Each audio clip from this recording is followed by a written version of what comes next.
Ladies and gentlemen, please welcome South Dakota Governor Kristi Noem.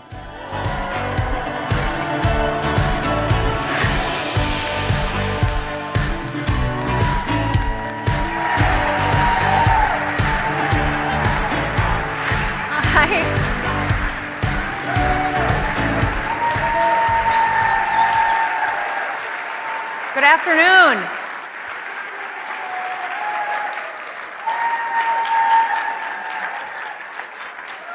You all look wonderful. Well, it is such an honor to be with all of you here today. My guess, oh, thank you. Now listen. My guess is that a year ago, most of you had no idea who I was. But unlike the DC media, I'm sure that you all at least know that there are two Dakotas and that I'm the governor of the warmer one. Now, I'm here today to share some of the lessons from my state. I think the main question that needs to be answered this weekend is, why does America need conservatives? Now, the question of why America needs conservatives can be answered by just mentioning one single year. And that year is 2020. Now, everybody knows that almost overnight, we went from a roaring economy to a tragic nationwide shutdown. By the beginning of 2020, President Trump had created 7 million new American jobs.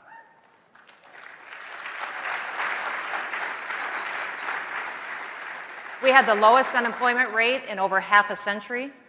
And unemployment rates for Black, Hispanic, and Asian Americans reached the lowest levels in history. More than 10 million people had been lifted out of poverty and out of welfare. And all of that changed in March. Now, most governors shut down their states. What followed was record unemployment, businesses closed, most schools were shuttered, and communities suffered. And the U.S. economy came to an immediate halt. Now, let me be clear. COVID didn't crush the economy. Government crushed the economy.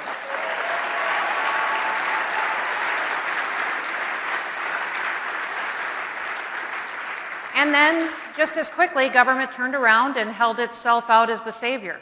And frankly, the Treasury Department can't print money fast enough to keep up with Congress's wish list. But not everyone has followed this path. For those of you who don't know, South Dakota is the only state in America that never ordered a single business or church to close.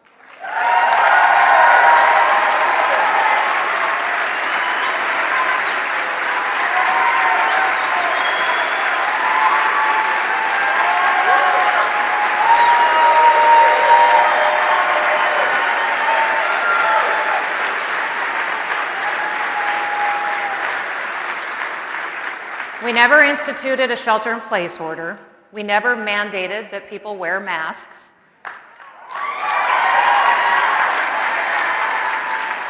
We never even defined what an essential business is, because I don't believe that governors have the authority to tell you that your business isn't essential.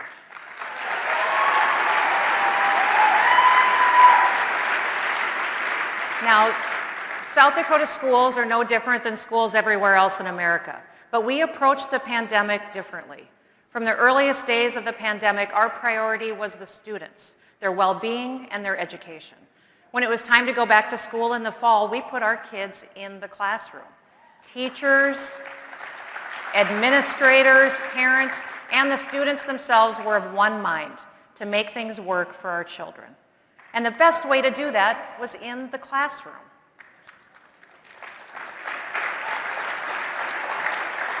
Now, in South Dakota, I provided all of the information that we had to our people, and then I trusted them to make the best decisions for themselves, for their families, and in turn, their communities. We never focused on the case numbers. Instead, we kept our eye on hospital capacity. Now, Dr. Fauci, he told me that on my worst day, I'd have 10,000 patients in the hospital. On our worst day, we had a little over 600. Now,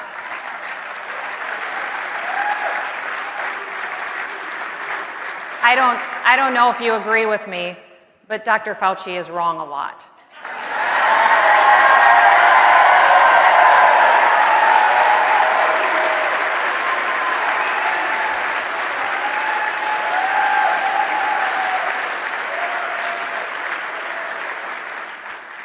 even in a pandemic, public health policy needs to take into account people's economic and social well-being. Daily needs still need to be met. People need to keep a roof over their heads. They need to feed their families, and they still need purpose.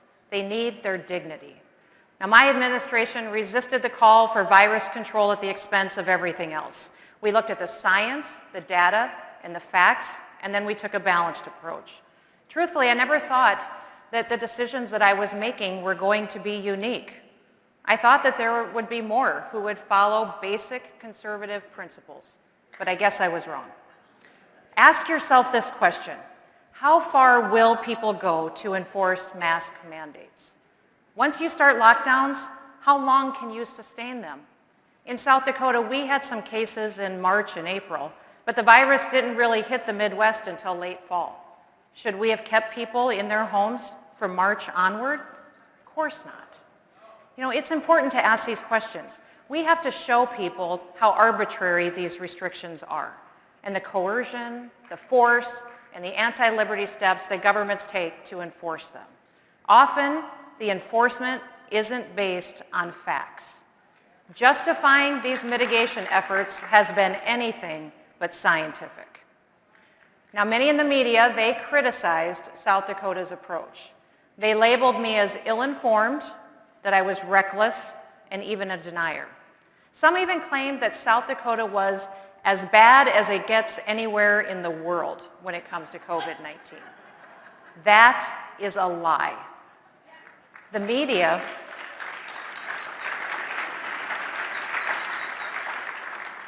did all of this while simultaneously praising governors who issued lockdowns, who mandated masks and shut down businesses, applauding them as having taken the right steps to mitigate the spread of the virus.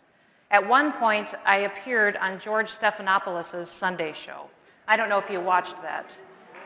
No, you don't? Shocker. He had just wrapped up a segment with New York Governor Andrew Cuomo, where he asked Cuomo to give me some advice on how to deal with COVID. Now seems like a really good time to remind everyone of what Governor Cuomo was doing in New York.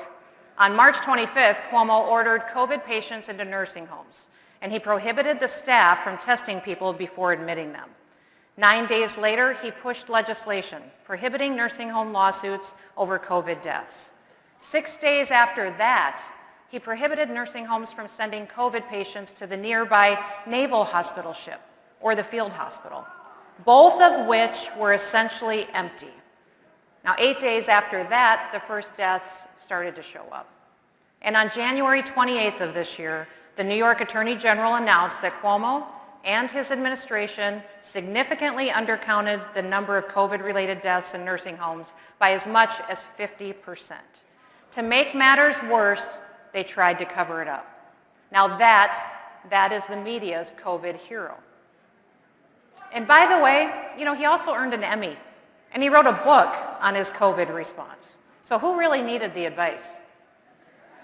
Again, in South Dakota, we did things differently.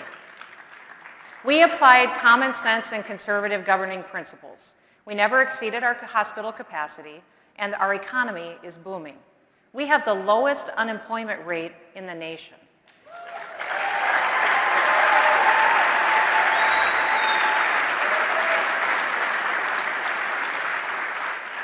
We are number one in the nation for keeping jobs, keeping businesses open, and keeping money in the pockets of our people.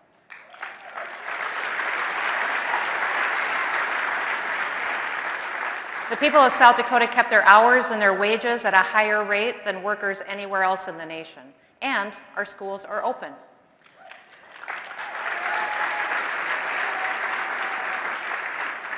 America needs conservatives at the state and at the local level, but we also need conservatives at the highest level of government too. In America, we have government of, by, and for the people.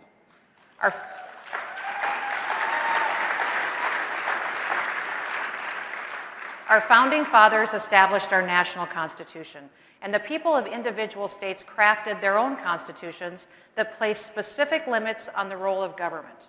Those limits are essential to preventing government officials from trampling on people's rights. The people themselves are primarily responsible for their own health and their well-being.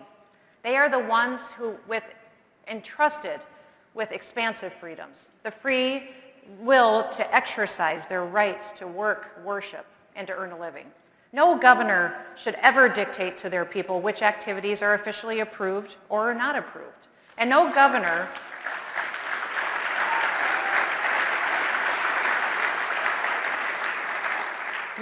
should ever arrest, ticket, or fine people for exercising their freedoms.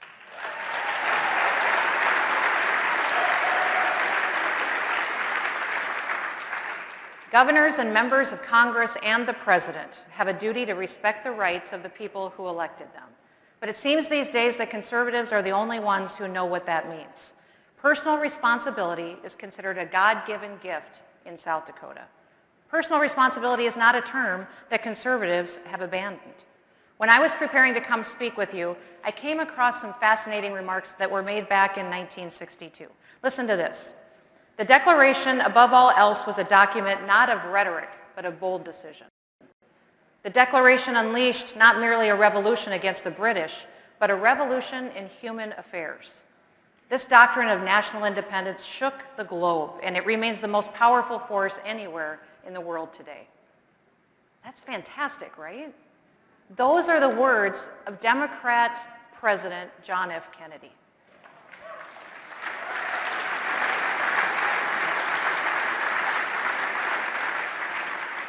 Is there any wonder why Ronald Reagan often said, "I didn't leave the Democratic Party, it left me"? There was a time when both political parties clung to certain fundamental principles. But today we seem not to even share the most basic ideals. America needs people who will stand up for these fundamental principles. America needs conservatives. It's easy to look back on 2020 and remember all of the issues that we had with COVID. But COVID is only one piece of a very problematic puzzle. It certainly showed us how deep the divide really is and how thin the barrier is between freedom and tyranny. But there was a worse movement that was happening in 2020, and it's an ongoing problem. Across America these last several months, we watched an organized, coordinated campaign to remove and eliminate all references to our nation's founding and many other parts of our history. Rather than looking to the past to help improve our future, some are trying to wipe away the lessons of history, lessons that we should be teaching to our children and to our grandchildren. Now, this approach focuses exclusively on our forefathers' flaws, and it fails to capitalize on the opportunity to learn from their virtues, and they had many of those. By discrediting the individuals who formed America's founding principles, they create doubt. And then they can remake America into a very different political image. It is our job to help explain why this is wrong.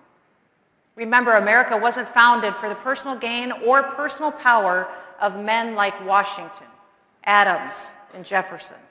The signers of the Declaration of Independence put their lives and their sacred honor on the line, and they affirmed people's God-given freedoms. Still today, the Declaration of Independence is one of the most important statements of purpose ever written. And not just because it serves as the justification for our independence to the entire world, but also because it has led to our prosperity, and it's inspired many other nations and peoples to seek freedom. We the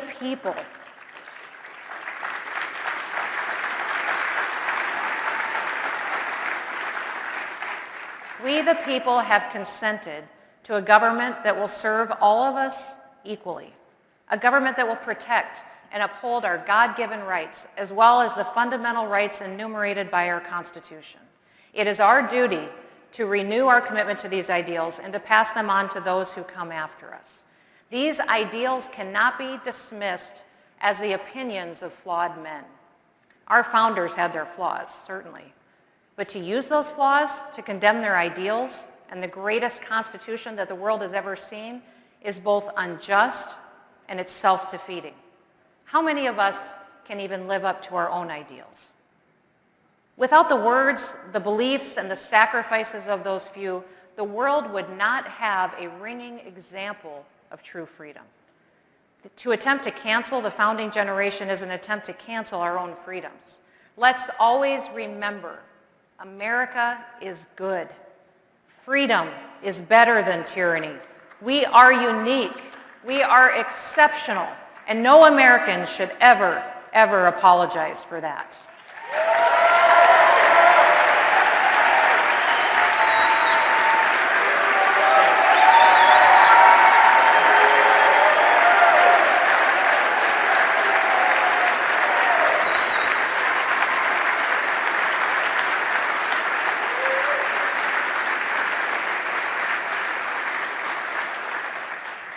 We should illustrate to the world that people thrive when government is limited, and people's ingenuity and their creativity is unleashed.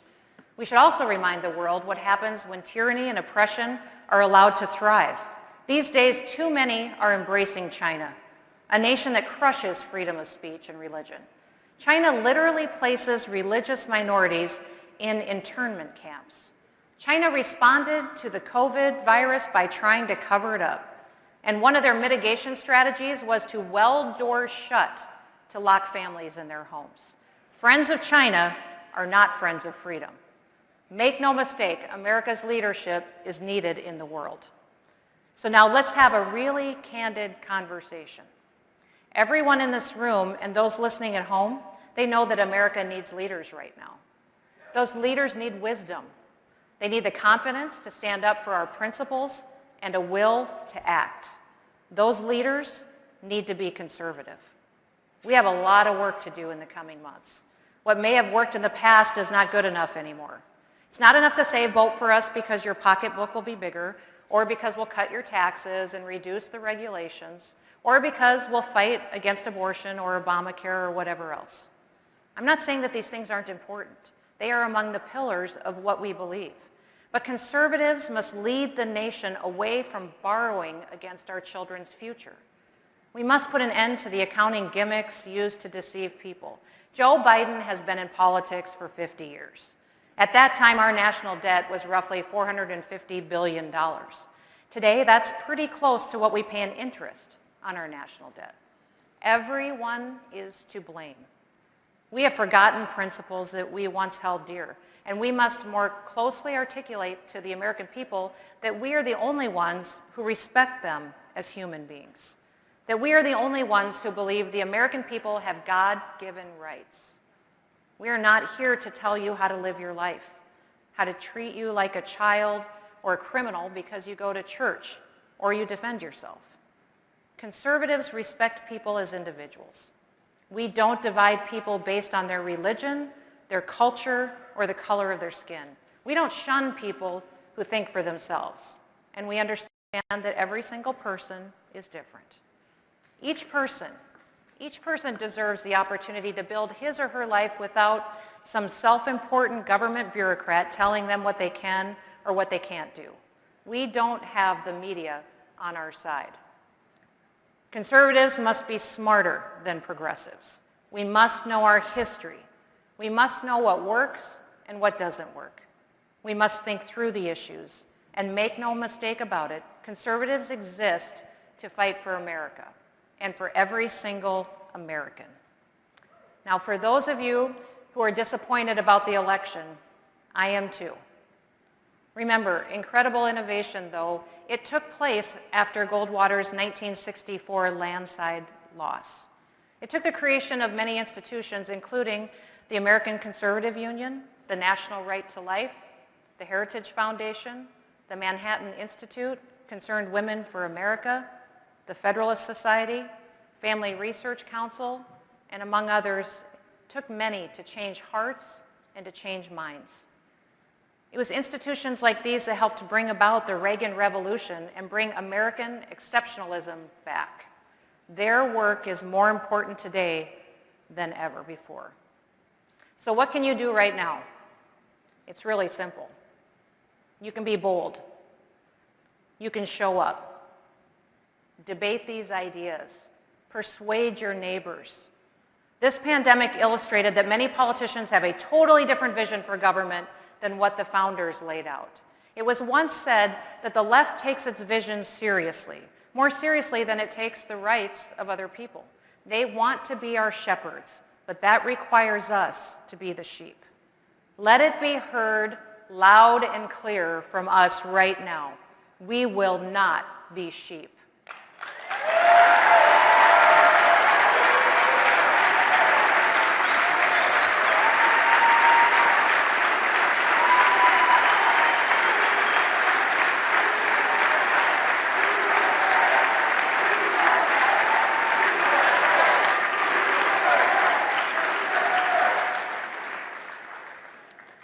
So I'd like to close today with a story. My dad was a cowboy. He was the toughest person that I've ever known. Ever since I was a real little girl, I just wanted to grow up and be like him. Now, he died in an accident on our farm when I was 22 years old. And a couple months after he was killed, I finally got the courage to go out and clean out his pickup. Now, all of you who have a farmer or a rancher in your life, you know that they often live out of their pickups. Everything important can be found in the cab. Their wallet, bills to pay, tools, you name it. And if you need to find something important, every single one of us farmers' kids knows that the pickup is the first place that you look. Now, as the new general manager of the business, a couple of months after Dad died, I knew that where that pickup was, what was in it, and I needed to clean it out eventually. But those months had also been filled with hundreds and hundreds of questions. What seed should we be planting? What field should we plant first? What's the price that we need to sell our calves for to cash flow the cattle operation? And I didn't have those answers. I remember wishing over and over again, if I could just ask Dad. If I could just ask Dad one more question. And frankly, I was running the business, but I was daily faking my way through it. I had no idea how we were going to keep our family business going without my dad. And I was determined, though, that we weren't going to fail. So that day, as I carried a box out to the pickup, I knew it was time to clean it out. I stuck my hand down into the console in the middle between the chairs in the front seat, and I started to put items in the box that I was taking out. So the first thing was a pliers. How many of you know what a pliers is? A Baby Ruth candy bar. I remember that was his favorite. Notebooks, pens, tools, and then I found a little tiny tape recorder. It was the kind of tape recorder that a doctor dictates into. I pushed the play button, and immediately I heard my dad's voice. He was talking about seed corn varieties, which ones had performed well on certain fields that we owned that went with certain soil types. He spoke about how we'd had such a wet year the year before that resulted in poor crop yields and damaged grain. We had had a tough harvest, and he went on to describe what kind of variety choices he would have made differently, what he thought might work better for the spring that we were anticipating ahead. My eyes started to fill up with tears as I realized I was learning information that was going to be helpful to me in making crop decisions. I looked down into the console and I saw several more tapes, almost a dozen of them in all. And one by one, I put them in the tape recorder sitting there in that pickup, and I listened to my dad's voice talk about the cows, weather, markets, and what to do if we were ever caught in a tough financial situation. Inside those tapes were the answers to so many of the questions that I had had over the past several months. Over and over again, I had said, if I could just ask Dad. And here in my hands were all the answers that I needed, straight from him in his voice in the palm of my hand. Now, in that moment, I felt a strange sort of peace settle over me. I know Scripture talks about a peace that passes all understanding. It was almost at that moment as if God was saying to me, I will provide, stop worrying, you will be okay, your family will be okay, I've got this. I had the answers, I just needed to get to work. Now, Dad was always the hardest worker that I knew.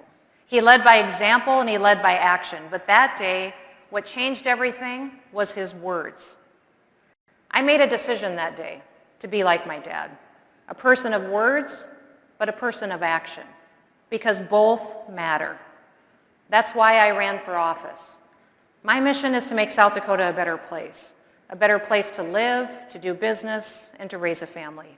One of the reasons I care so deeply about these issues is because I want these things for my family and for every single American family. I believe South Dakota has been an example to the nation this past year. People used personal responsibility to protect their family's health and their way of life, while the government respected their rights and their freedom. And we